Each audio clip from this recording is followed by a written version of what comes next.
अस्सलाम वालेकुम and welcome to Sherdil IT academy. एक नई वीडियो के साथ दोबारा हाजिर हूँ। मेरा नाम मोहम्मद उस्मान खान है and I am the founder and managing director of Sherdil group of companies. So पहले भी एक वीडियो इसके ऊपर बनाई है मैंने कि डेडिकेटेड सर्वर किस तरह से बेचें। आप लोग ने उसको पसंद किया।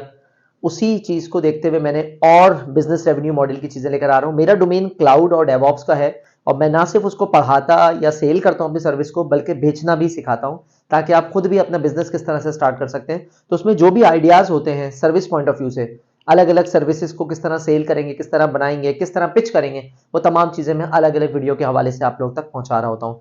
सो आज जो हमारा टॉपिक है वो है Amazon work space, AWS work space. क्या है, क्यों है, किस तरह से खरीदेंगे, किस तरह से बेचेंगे, रेवेन्यू मॉडल क्या होगा, यूज केसेस क्या होगा, इसके बारे में हम बात करेंगे। तो सबसे पहले व्हाट AWS वर्क स्पेस है क्या। AWS वर्क स्पेस को अगर मैं सिंपल वर्ड में बताऊं आपको, AWS वर्क स्पेस जो है वो बेसिकली आपकी डेस्कटॉप एज आ सर्विस है। जब भी आप क्लाउड में कोई काम करते हैं, कोई सर्विस लेते हैं, तो वो कोई एज अ सर्विस होती है। Infrastructure as a service, platform as a service, storage as a service, function as a service, हर चीज एज अ सर्विस इस्तेमाल होती है, क्योंकि उसमें आप पे एज यू गो मॉडल का फार्मूला यूज करते हैं। जितनी देर आप इस्तेमाल करते हैं उतनी देर के आप पैसे देते हैं। ठीक है। सो ये डेस्कटॉप एज अ सर्विसेज को सिंपल वर्ड में वो कस्टमर आपके टारगेट हो सकते हैं इसमें जिनको वर्चुअल डेस्कटॉप चाहिए, जिनके पास अपने लैपटॉप्स हैं, डेस्कटॉप्स हैं, बट इतने पावरफुल नहीं है, जैसे कि बैंक्स, जैसे कि सॉफ्टवेयर हाउसेस, जैसे कि कॉल सेंटर्स, जहां पे उनको लेट से 16 GB का सर्वर चाहिए या 16 GB का डेस्कटॉप मशीन चाहिए, लेकिन उनके पास अपने पास 4 GB की एक डेस्कटॉप मशीन है और वहां दूसरे लोग भी आके उसको इस्तेमाल कर रहे होते हैं। तो इस सूरत में आप उनके डेस्कटॉप के ऊपर एक और वर्चुअल डेस्कटॉप कनेक्ट करवा सकते हैं जो रिमोटली कनेक्ट होगा। उनकी ईमेल सर्विस, उनके गूगल क्रोम्स, उनके ब्राउजर्स, उनके सॉफ्टवेयर, सबके सब उस सॉफ्टवेयर, उस जो डेस्कटॉप मशीन है उस पर इंस्टॉल होंगे, कॉन्फ़िगर होंगे। और वो डेस्कटॉप मशीन्स दुनिया के मुख्तलिफ हिस्सों में लगी हो सकती है। डिपेंड करता है कि आपका क्लाइंट कहाँ है। लेट से पाकिस्तान में क्लाइंट है तो नियर बाय सिंगापुर में आप लगा सकते हैं, आइलैंड में लगा सकते हैं। कनाडा में क्लाइंट है तो कनाडा में आप लगा सकते हैं। वो मैं आपको यूज केस में ही बताऊंगा। So simply desktop as a service को वर्क स्पेस कहा जाता है AWS में। वर्चुअल जो डेस्कटॉप्स होते हैं जो फिजिकल नहीं होते उनको इस्तेमाल करते हैं, लेकिन जैसे मैंने बताया कि आपको बहुत ज्यादा डेस्कटॉप्स चाहिए टेम्परेरी बेसिस पे। आप अलग अलग डेस्कटॉप नहीं खरीदें, आप सस्ते डेस्कटॉप जो होते हैं कोटड्यू या कोई भी ऐसी मशीन, उसके थ्रू आप इन डेस्कटॉप्स को कनेक्ट कर सकते हैं। हैवी डेस्कटॉप्स को आपको कोई एंड पॉइंट चाहिए होता है। इनको कनेक्ट करने का एक और भी तरीका होता है। वो तरीका क्या है? वो तरीका सिंपल है कि आप थिन क्लाइंट या जीरो क्लाइंट, मैं यहां लिख देता हूं, आप नेट पे सर्च कीजिएगा,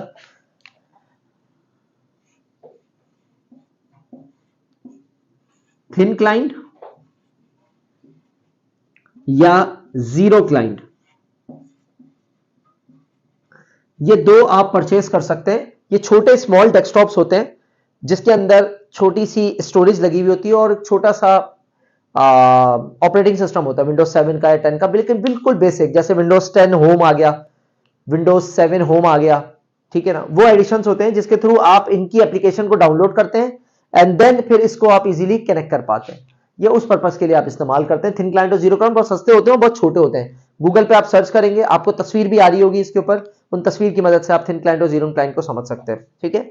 अब आते हैं अगले स्टेप की तरफ, क्यों आप यूज करते हैं। तो क्यों का जवाब भी मैंने बता दिया आपको कि क्यों इस्तेमाल करते हैं। कि आपका कस्टमर ढूंढ रहा है कि कॉल सेंटर उसको बनाना है, उसको हैवी मशीन्स चाहिए हैं, उसको सिंगापुर की लेट से आईपी चाहिए है। वो कहता है कि यार मैं अपने तमाम एम्प्लॉयज को ट्रैक कर सकूं, लेट से उस कंपनी के तमाम एम्प्लॉयज रिमोट बैठे हुए, वो उसको ट्रैक करना चाह रहा है कौन सा एम्प्लॉय क्या काम कर रहा है। तो नॉर्मली एम्प्लॉयज क्या करते हैं, अपने घर के लैपटॉप पे सॉफ्टवेयर इंस्टॉल नहीं करने देते। वो कहते हैं कि हम ट्रैक नहीं करना चाहते, अपने आप को करवाना चाहते आफ्टर ऑफिस आवर्स, जब मैं पर्सनल लैपटॉप पे काम नहीं करना चाहते हम लोग। तो उसके लिए वर्चुअल डेस्कटॉप इस्तेमाल होता है, जहां आप टाइम ट्रैकिंग सॉफ्टवेयर्स भी डालते हैं, अटेंडेंस सॉफ्टवेयर्स भी डालते हैं। वो जो काम कर रहे होते हैं वो स्टोरेज में अपलोड भी हो रहा होता है, क्योंकि पीछे से एक वर्चुअल नेटवर्क कनेक्ट होता है। तो वो सारे काम के लिए आप वर्चुअल डेस्कटॉप यानी कि वर्क स्पेस को यूज कर सकते हैं। उसके अलावा कॉल सेंटर्स के इस्तेमाल में आप इस्तेमाल कर सकते हैं। उसके अलावा फाइनेंस डिपार्टमेंट वाले इसको यूज करते हैं, अपनी फाइनेंशियल एप्लीकेशन चल रही होती है, यानी कि ये एप्लीकेशन, ये जो डेस्कटॉप है ये 24/7 चल रहा होता है। और इसके लिए जो सॉफ्टवेयर पीछे कनेक्टिविटी होती है, जो प्रोटोकॉल होता है, वो RDP नहीं होता। RDP नहीं होता, बल्कि इसकी जगह होता है PCOIP, PC over internet protocol. इसका फायदा यह होता है कि आपको रिमोट डेस्कटॉप लेने की जरूरत नहीं पड़ती। रिमोट डेस्कटॉप का फ्रेम काफी भारी होता है, काफी स्लोनेस आती है। PCOIP क्या होता है कि 1 MB कनेक्शन पे भी आपको बेहतर कनेक्शन प्रोवाइड करता है अगर आप वर्क स्पेस का क्लाइंट यूज करते हैं। वर्क स्पेस का जो क्लाइंट होता है, आप वर्क स्पेस का क्लाइंट भी यूज कर सकते हैं इसके ऊपर। उसके अलावा वेब एडिशन भी यूज कर सकते हैं। वेब एडिशन मतलब ब्राउजर बेस भी यूज कर सकते हैं। और आप इसके साथ साथ iOS भी यूज कर सकते हैं, iOS डिवाइस भी यूज कर सकते हैं इसके लिए, ठीक है ना। और मोबाइल भी यूज कर सकते हैं, लेकिन मोबाइल पे जाहिर है बहुत मुश्किल होती है मोबाइल के ऊपर चलाना, बट इसकी ऐप होती है, आप उसके थ्रू भी कनेक्ट कर सकते हैं, ठीक है ना। इसका अपना यूजर नेम पासवर्ड होता है। बैक एंड पे एक्टिव डायरेक्टरी वगैरह चल रही होती है, एक्टिव डायरेक्टरी इसके ऊपर कनेक्ट होती है बैक एंड पे। और माइक्रोसॉफ्ट की एक्टिव डायरेक्टरी भी हम यूज कर सकते हैं, और इसके साथ लिनक्स की एक्टिव डायरेक्टरी भी यूज कर सकते हैं, जिसको उर्फे आम में सैम्बा सर्वर कहा जाता है। अगर आप लिनक्स के यूजर्स हैं तो डायरेक्टरी के लिए दो तरह की सर्विस हम यूज करते हैं। मैं लिखूंगा यहां पे कि अगर मैं डायरेक्टरी को यूज कर रहा हूं तो डायरेक्टरी को यूज करने के लिए मेरे पास होता है या तो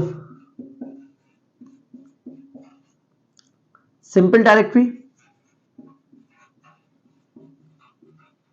दूसरी होती है माइक्रोसॉफ्ट की एक्टिव डायरेक्टरी, ठीक है। सिंपल डायरेक्टरी हो गई या एक्टिव डायरेक्टरी हो गई। अब दोनों सूरतों में होगा क्या, दोनों सूरतों में होगा ये जो सिंपल डायरेक्टरी है ये बेसिकली यूज करती है लिनक्स के सैम्बा सर्वर को, और जो माइक्रोसॉफ्ट की एक्टिव डायरेक्टरी होती है वो यूज करती है माइक्रोसॉफ्ट को, ठीक है ना। तो ये चीजें इस तरह से इस्तेमाल होती है। ओके जी, सो माइक्रोसॉफ्ट एक्टिव डायरेक्टरी के ऊपर मेरी एक अलग से पूरी एक वीडियो सीरीज मौजूद है, जहां पे मैंने डीएनएस, एक्टिव डायरेक्टरी, आरओडीसी और फिज्मो रोल वगैरह की बहुत डिटेल से बताई है, उसको जरूर देखिएगा। उसमें आपको माइक्रोसॉफ्ट एक्टिव डायरेक्टरी का कॉन्सेप्ट क्लियर होगा। यहाँ पे एक सवाल है, वो सवाल ये है कि कहाँ पे हम सांबा सर्वर यूज करेंगे, कहाँ पे एक्टिव डायरेक्टरी, क्या फर्क है दोनों में, मतलब डायरेक्टरी सर्विस हम यूज कर सकते हैं और ये है क्या डायरेक्टरी सर्विस। तो मैं थोड़ा सा इसको भी समझा देता हूँ। जब भी आप कोई वर्क स्पेस बनाते हैं तो वर्क स्पेस में चाहिए होता है यूजर नेम और पासवर्ड, और ऐसा ना हो कि वो यूजर नेम पासवर्ड किसी और वर्क स्पेस पे जाके लॉगिन हो जाए। तो इसके साथ होती है बाइंडिंग, यानी कि उस्मान का यूजर अगर बना हुआ है तो उस्मान की वर्क स्पेस पे हमेशा लॉगिन होगा, यानी कि उस्मान जब यूजर नेम पासवर्ड डाल के खोलेगा तो बैक एंड से वही वर्क स्पेस कनेक्ट होगी जो उस्मान की है, ठीक है ना। गुफरान की या शकूर भाई की जो है वो वर्क स्पेस वो उस्मान को नहीं मिलेगी, ठीक है ना। तो उसकी बाइंडिंग के लिए डायरेक्टरी सर्विस का होना जरूरी है, एक बात। दूसरी चीज, सिंपल डायरेक्टरी उस वक्त हम इस्तेमाल करते हैं जहां पे हमें कोई ग्रुप पॉलिसीज या कोई इस तरह की चीजें नहीं लगानी पड़ती। लिनक्स के सर्वर हैं या इवन विंडोज के भी हैं लेकिन बगैर ग्रुप पॉलिसीज वगैरह के हैं, वहां पे हम सिंपल डायरेक्टरी सर्विस लगाते हैं। सिंपल डायरेक्टरी सर्विस के कोई पैसे नहीं होते डायरेक्टली, अगर आप वर्क स्पेस के साथ यूज कर रहे हैं तो फ्री होता है, अलग से डायरेक्टरी सर्विस यूज करते हैं तो उसके पैसे होते हैं, बट जैसे वर्क स्पेस के साथ यूज करते हैं फ्री है। माइक्रोसॉफ्ट एक्टिव डायरेक्टरी के पैसे आते हैं। Microsoft active directory I think $67 से स्टार्ट है और $200 तक जाती है, जिसमें स्टैंडर्ड और इंटरप्राइज है इनका। स्टैंडर्ड भी दो डायरेक्टरी सर्विस बनती है, यानी कि दो सर्वर बनते हैं हाई अवेलेबिलिटी पे, और इंटरप्राइज भी बनता है। इंटरप्राइज 5000 यूजर से ऊपर पे इस्तेमाल होता है, वरना छोटे चल जाता है, $100 तक खर्चा आता है। तो आप माइक्रोसॉफ्ट की एक्टिव डायरेक्टरी उस वक्त यूज करें जब आपको ग्रुप पॉलिसी या इस तरह की चीजें लगानी हो। सिंपल ऑथेंटिकेशन करवानी हो आपको, यूज सिंपल सर्वर, जिसको जो बैकएंड पे सांबा यूज करता है लिनक्स का, वरना सिंपल सर्वर के नाम से आता है, सिंपल डायरेक्टरी इसको यूज करते हैं। सो ये तो हो गया व्हाट और व्हाई। अब आते हैं यूज केस की तरफ। मैं आपको कुछ कस्टमर्स के यूज केस समझाता हूं, उससे आपको थोड़ा सा और क्लियर हो जाएगी चीजें, कि अभी तक तो आप टेक्निकल चीज में समझ रहे थे, अब हम कुछ बेचने की चीज बताते हैं। तो use case number 1,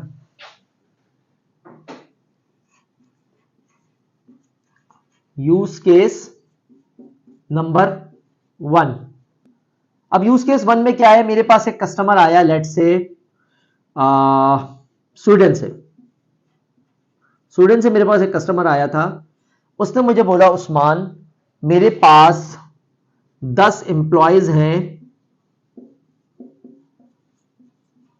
remote, 10 employees remote काम करते हैं, मुझे उनको क्या करना है। ये पहले मैं क्या कर रहा हूं, मैं उनसे फाइंडिंग्स कर रहा हूं, यानी कि उनसे सवालात कर रहा हूं मैं कि उनके क्या क्या मसले मसाइल हैं। तो याद रखिएगा बिजनेस अगर करना है तो पहले भी मैंने बताया था 80-20 रूल को मद्देनजर रखना होता है। 80-20 रूल का मकसद क्या है, 80-20 रूल का मतलब यह है कि 80% सुने 20% बोले, ठीक है। तो ये 80-20 रूल है। तो 10 एम्प्लॉयज थे रिमोट, इनको ट्रैक करना है मुझे, ट्रैक करने के बाद इनका इंटरनेट लिमिट करना है और सेंट्रलाइज स्टोरेज करना है, सेंट्रलाइज स्टोरेज, ईमेल करना है, उसके अलावा कॉपी पेस्ट बंद करना है,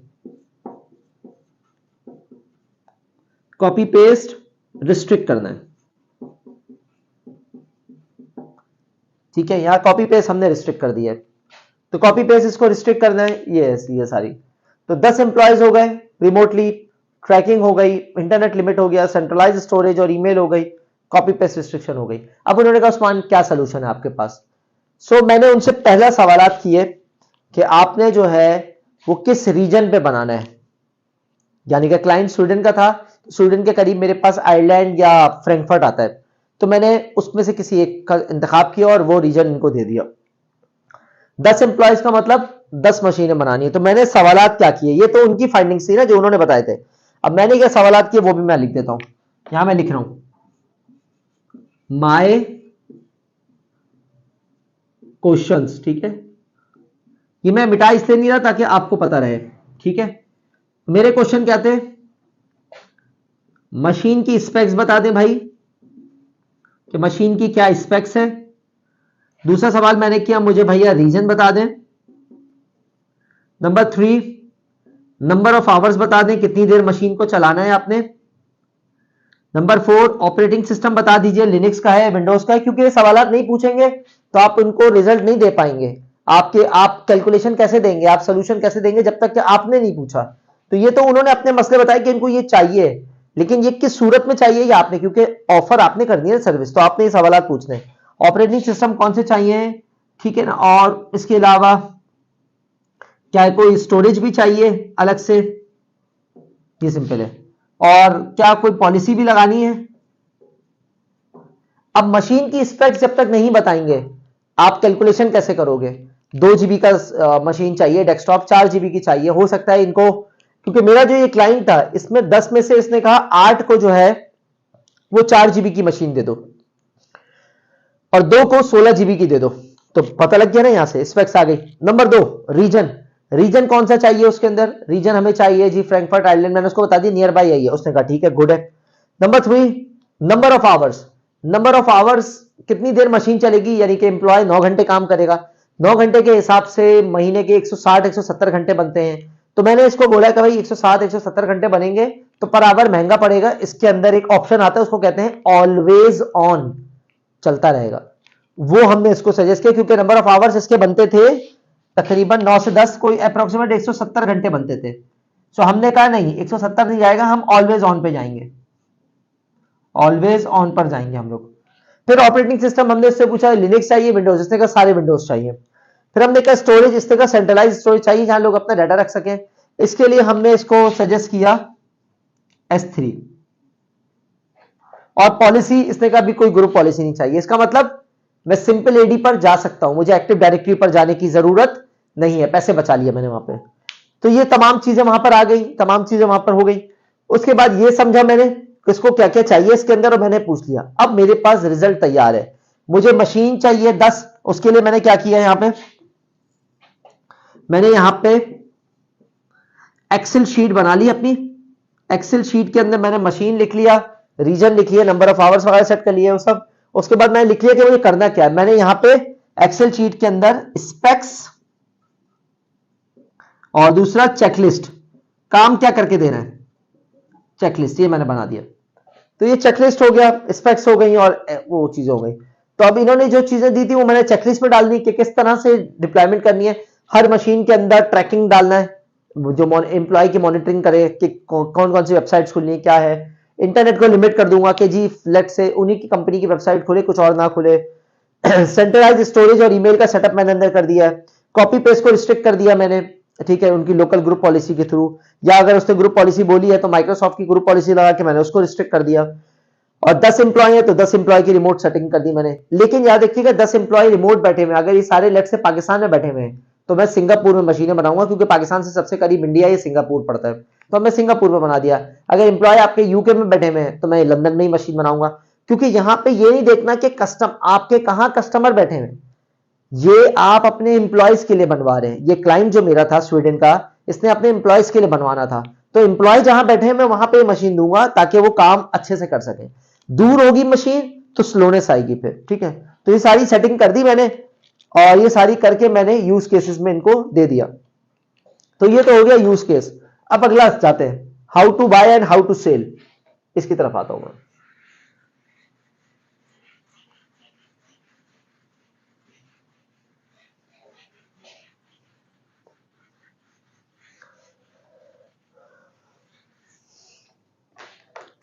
अब इसमें अगली चीज जो आती है वो आती है हाउ टू बाय।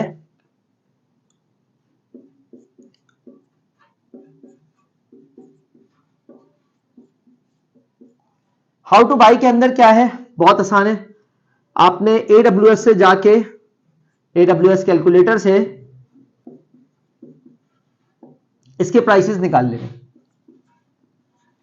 लेट से एक मशीन की प्राइस आ रही है $50,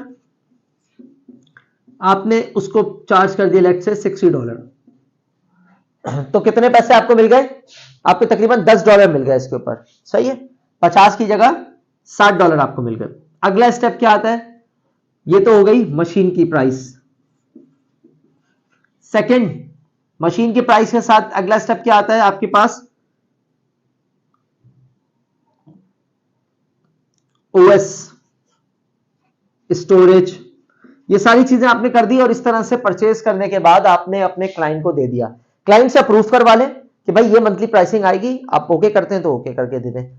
इसके अंदर दो बातें हैं यहां पे, एक कि आप अपना AWS का अकाउंट यूज करें, सेकंड आप कस्टमर का AWS अकाउंट यूज करें। या तो अपना अकाउंट यूज करें या कस्टमर का AWS का अकाउंट यूज करें, दो ऑप्शन है आपके पास, ठीक है। अगर अपना यूज करेंगे तो आप 50 की जगह 60 में बेच सकते हैं, आप कस्टमर को बता दें भाई इतना होगा। कस्टमर का अकाउंट यूज करेंगे, कस्टमर के अकाउंट में उसको अपना कार्ड लगा होगा, अपना दे रहा होगा, तो आप कहां से पैसा कमाओगे यहां पे, ठीक है ना। ये तो मैंने बता दिया बाय और सेल, बाय इस तरह करना है और सेल इस तरह करना है आपने, सिंपल। तो ये तो दोनों चीजें इसमें कवर हो गई। अब रेवेन्यू मॉडल जो आता है, ये रेवेन्यू मॉडल इस तरह आएगा आपके पास। रेवेन्यू मॉडल के अंदर आप जो कमा सकते हो कि आप सेल करेंगे वर्क स्पेस को, नंबर 1, इसके मंथली पैसे आपके पास आएंगे। लेट से आपने 50 से या 60 ले लिए, $10 पर मशीन आप चार्ज कर रहे हो। नंबर 2, दूसरी चीज क्या आएगी आपके पास, दूसरी चीज आएगी डिप्लॉयमेंट कॉस्ट आपके पास।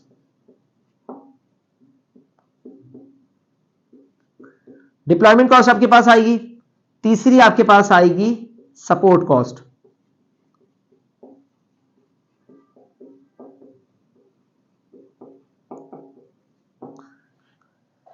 वर्क स्पेस को सेल करेंगे, डिप्लॉयमेंट कॉस्ट आप लेंगे वन टाइम, एक दफा पूरा डिप्लॉय कर दिया। लेट से 10 मशीनों के हैं, आपने बता दिया लेट से मैं $1000 चार्ज करूंगा, $800 चार्ज करूंगा, आपने वो चार्ज कर लिए। मंथली सपोर्ट के अंदर क्या है, मंथली सपोर्ट याद रखिएगा ये है रिकरिंग रेवेन्यू मॉडल, जिसको MRR कहते हैं, मंथली रिकरिंग रेवेन्यू। हर महीने पैसा आता जाएगा आता जाएगा। अब आप इसके लिए कोई बंदा रख लें, या आप अगर सेल्फ एम्प्लॉय है या फ्रीलांसर है तो आप खुद काम करेंगे। इसमें क्या है कि उसको कभी भी कोई मसला आएगा, उसने बोला यार ये मशीन डिलीट कर दो, मेरे 2 नए एम्प्लॉय ऐड हुए, उनकी 2 नई मशीनें बना दो, ये मशीनों का नया इमेज ले लो, ये बैकअप ले लो, इस मशीन में प्रॉब्लम आ रही है उस मशीन को रीबिल्ड कर दो, ये सारे काम आते हैं मंथली सपोर्ट में। अब आप इसके प्राइस उससे सेट कर ले। लेट से आपने कहा यार $300 में चार्ज करूंगा महीने के। अब उसमें 10 घंटे का काम आए, 20 घंटे का आए, 50 घंटे का आए, कुछ भी ना आए, फिक्स को चार्ज हो रहा है आपके ऊपर। आप आवरली पे भी जा सकते हो, लेकिन नॉर्मली कस्टमर आवरली पे नहीं आते, कहते हैं फिक्स पर है। तो आपको एक रफली आइडिया होगा कि 10 मशीनों पे कितना काम आएगा। आप उनको बता दो 10 मशीनों से 15 मशीनों के दरमियान का अगर कोई काम आता है फ्यूचर में, तो मैं 300 से 500 डॉलर करूंगा। अब ये आपकी नेगोशिएशन पर है, आप $1000 भी चार्ज कर सकते हो, उससे 1500 भी चार्ज कर सकते हो। ये डिपेंड करता है कस्टमर कितना देने पे एग्री है और क्या है। अगर कस्टमर छोटा है, स्मॉल कस्टमर है, तो आपको 300-400 से ज्यादा नहीं देगा, हो सकता है 150 भी दे। मेरा जो कस्टमर था वो मुझे लाइक $100 देता है, लेकिन उसको महीने में 2 घंटे का काम आता था, तो $100 इज गुड। लेकिन ऐसे भी कस्टमर हैं जो आपको $1000 भी देने को तैयार है, उनका काम बहुत क्रिटिकल है, $500 भी देने को तैयार है। सो यहाँ पे आपके ऊपर है। तो असल जो गेम है वो ये है सपोर्ट के ऊपर। आपने डिप्लॉय वर्क स्पेस सेल कर दिया, उस पर आपको $10 मिलने हो, लेकिन अगर वो अपना अकाउंट यूज कर रहा होगा तो आपको कुछ भी नहीं मिलेगा, वो डायरेक्ट पे करेगा AWS को। डिप्लॉयमेंट कॉस्ट एक दफा ले ली छुट्टी, असल इसके ऊपर है। तो आप कोशिश करें किसी भी कस्टमर के साथ काम करें, उसकी मंथली जो है ना वो सपोर्ट पर काम करें। तो सेल और सर्विस ये दोनों रेवेन्यू मॉडल ये है। ये आपने सेल कर दी, ये दोनों आपकी सर्विस है, जो आखिरी बात है। तो असल ये है, ये आपने अचीव कर लिया। लेट से $300 तो महीने के साल के कितने आपने कमाए, $3600 कमाए, जो कि पाकिस्तानी तकरीबन कोई 7.5 लाख रुपए बनते हैं आपके, सॉरी 10 लाख के आसपास बनते हैं तकरीबन। तो आपने इसका मतलब महीने के $300 के हिसाब से 70-80 हजार रुपए महीने के निकालने शुरू कर दिए। ये है वो पॉइंट जिसकी तरफ मैं आपको लाना चाह रहा हूं। 80 हजार रुपए महीने के आप कमा रहे हैं एक क्लाइंट से, जिसको आप महीने में 2 घंटे 3 घंटे 5 घंटे की सपोर्ट दे रहे हैं। 5 घंटे की सपोर्ट भी आप दे रहे हैं, इसका मतलब 15,000 रुपए घंटे के हिसाब से आप सपोर्ट दे रहे हैं। और क्या चाहिए आपको। उम्मीद करता हूं ये वीडियो आपको समझ में आई होगी। नई वीडियो के साथ दोबारा हाजिर होऊंगा।